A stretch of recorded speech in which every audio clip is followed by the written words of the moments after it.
ಯುಗಾದಿಯ ಮಧ್ಯರಾತ್ರಿ ಸಮಯದಲ್ಲಿ ಶಿವ ಪಾರ್ವತಿಯರನ್ನ ಭೇಟಿ ಮಾಡಲು 5 ಹೆಡೆಯ ಸರ್ಪ ಇಲ್ಲಿ ಪ್ರತ್ಯಕ್ಷವಾಗುತ್ತದೆ.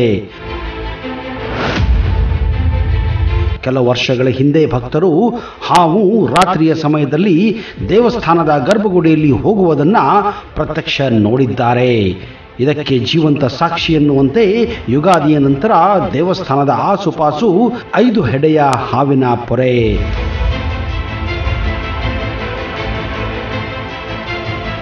ಹಾಗಾದರೆ ಈ ಎಲ್ಲ ರಹಸ್ಯಮಯ ಘಟನೆ ನಡೆದಿದ್ದು ಎಲ್ಲಿ, ಯಾಕೆ, ಇದರ ವಿಶೇಷತೆ ಏನು? ಈ ಎಲ್ಲ ಮಾಹಿತಿ ನಿಮಗೆ ಗೊತ್ತಾಗಬೇಕೆಂದರೆ ಈ ವಿಡಿಯೋನ ದಯವಿಟ್ಟು ಕೊನೆವರೆಗೂ ನೋಡಿ.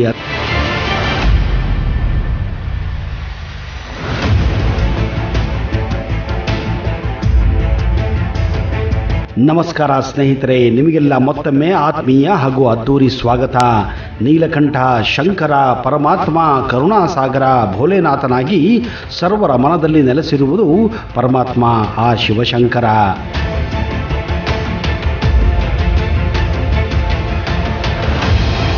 ಶಿವ ಅತಿ ಭಕ್ತಿ ಹಾಗೂ ಶ್ರದ್ಧೆಯಿಂದ ಪೂಜಿಸಲ್ಪಡುವ ಮಹಾದೇವನಾಗಿದ್ದಾನೆ. ಶಿವನಿಗೆ ಮುಡುಪಾದ ಅದೆಷ್ಟೋ ಅಸಂಖ್ಯ ದೇವಸ್ಥಾನಗಳು ವಿಶ್ವಾದ್ಯಂತ ಕೂಡ ಇವೆ.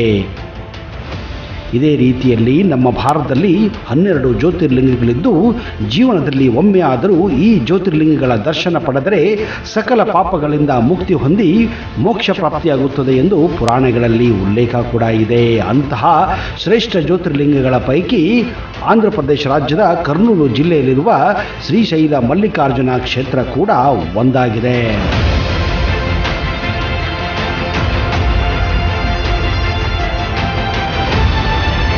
ಶ್ರೀಶೈಲವು ಭಕ್ತರ ಹೃದಯದಲ್ಲಿ ಎಂದಿಗೂ ರಾರಾಜಿಸುತ್ತಿರುವಂತಹ ಒಂದು ಪುಣ್ಯಕ್ಷೇತ್ರ. ಶ್ರೀಶೈಲಕ್ಕೆ ಭೇಟಿ ಕೊಡುವವರು ಹೆಚ್ಚಿನವರು ನಮ್ಮ ಕರ್ನಾಟಕದವರೇ. ಇದಕ್ಕೆ 12ನೇ ಶತಮಾನದ ಪ್ರಭಾವ ಕಾರಣ.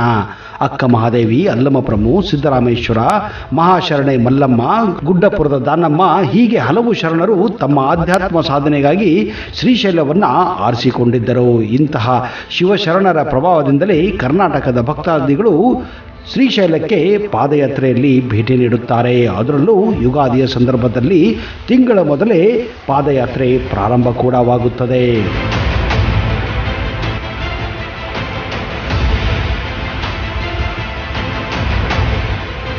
ಈ ಕ್ಷೇತ್ರದಲ್ಲಿ ಪಾರ್ವತಿಯು ಬ್ರಹ್ಮರಾಂಬಿಕ ದೇವಿಯಾಗಿ ನೆಲೆಸಿದ್ದು ಭಾರತದ 18 ಶಕ್ತಿಪೀಠಗಳಲ್ಲಿ ಒಂದಾಗಿದೆ.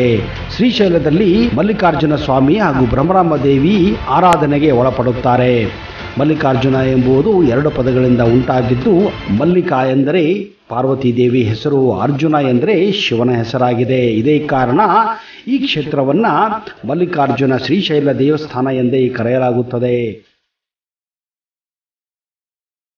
ತಾಯಿ ಪಾರ್ವತಿ ದೇವಿಯು ಅರುಣಾಸಾಗರ ಎಂಬ ರಾಕ್ಷಸನನ್ನು ಭ್ರಮರ ಎಂದರೆ ದುಂಬಿಯಾಗಿ ಬಂದು ಸಂಹಾರ ಮಾಡಿ ಭ್ರಮರಾಂಬಿಕೆಯಾಗಿ ಈ ಕ್ಷೇತ್ರದಲ್ಲಿ ನೆಲೆಸಿದ್ದಾಳೆ.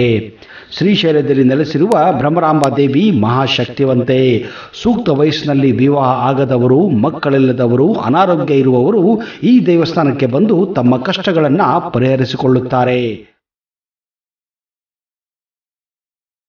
ಕರ್ನೂಲು ಜಿಲ್ಲೆಯ ನಂದಿಕೋಟುಗೂರು ತಾಲೂಕಿನಲ್ಲಿ ಹಬ್ಬಿರುವ ನಲ್ಲಮಲೈ ಪರ್ವತ ಶ್ರೇಣಿಯಲ್ಲಿ ದಟ್ಟ ಕಾನನ ಮಧ್ಯದಲ್ಲಿ ಶ್ರೀಕೃಷ್ಣ ನದಿಯ ದಕ್ಷಿಣ ಭಾಗದಲ್ಲಿರುವ ಪ್ರಸಿದ್ಧ ಕ್ಷೇತ್ರವೇ ಶ್ರೀಶೈಲ. ಇಲ್ಲಿ ಹರಿಯುವ ಕೃಷ್ಣಾ ನದಿಯು ಆಳವಾದ ಕಮರಿನಲ್ಲಿ ಹರಿದು ಬರುವುದರಿಂದ ತುಂಬಾ ರುದ್ರ ಭಯಾನಕವಾಗಿದೆ. ಇದೇ ಕಾರಣ ಈ ಕ್ಷೇತ್ರವನ್ನ ಪಾತಾಳ ಗಂಗೆ ಎಂದು ಕೂಡ ಕರೆಯುತ್ತಾರೆ.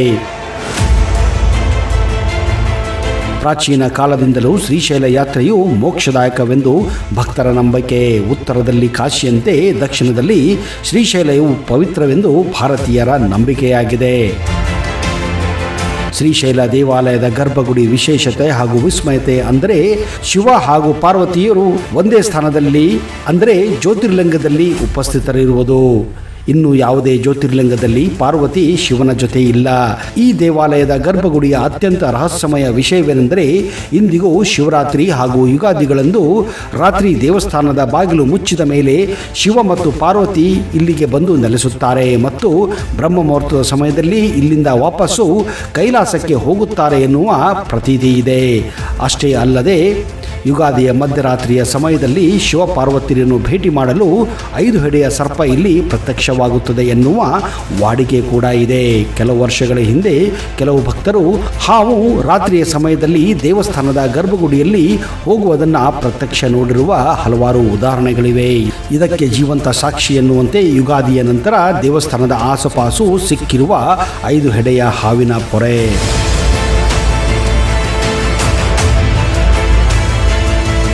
ಸ್ನೇಹಿತರೆ, ನಿಮಗೇನಾದರೂ ಅವಕಾಶ ಸಿಕ್ಕರೆ 12 ಜ್ಯೋತಿರ್ಲಿಂಗಗಳಲ್ಲಿ 2ನೆಯ ಅತಿ ಪ್ರಸಿದ್ಧ ಜ್ಯೋತಿರ್ಲಿಂಗವಾದಂತಹ ಶ್ರೀಶೈಲ ಮಲ್ಲಿಕಾರ್ಜುನ ಹಾಗೂ ಬ್ರಹ್ಮರಾಂಬಿಕಾ ದೇವಿಯ ದರ್ಶನ ಪಡೆದು ನೀವು ಕೂಡ ಪುನೀತರಾಗಬಹುದು.